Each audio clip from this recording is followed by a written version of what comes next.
brothers and sisters in Christ. I record this day from the home chapel out of collar. I apologize. I'm under the weather, been sick and staying away from the parish until I'm better, until my fever breaks. But today's gospel passage provides a very rich reflection on the fulfillment of the ministry of Christ in the church to the promises to God's holy people, Israel.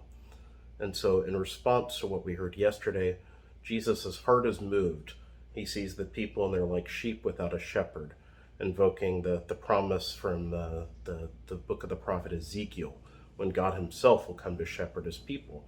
Christ is a fulfillment of this, and he appoints 12, just as the 12 houses of Israel, the 12 tribes, and previously the 12 assistants to Moses.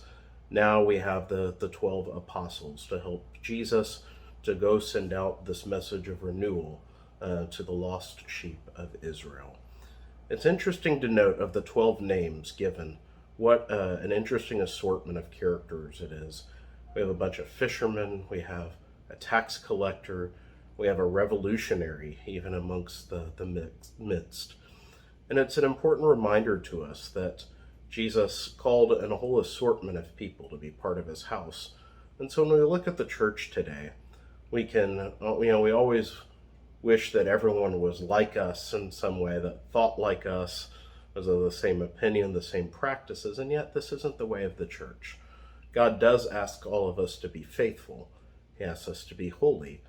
But under that umbrella, he invites a whole wide spectrum of people in all shapes and sizes. And as the family of God is, so the church is no different. May we always keep our minds and hearts open to the great expanse of the human family of the church, and rejoice that God has come to save us.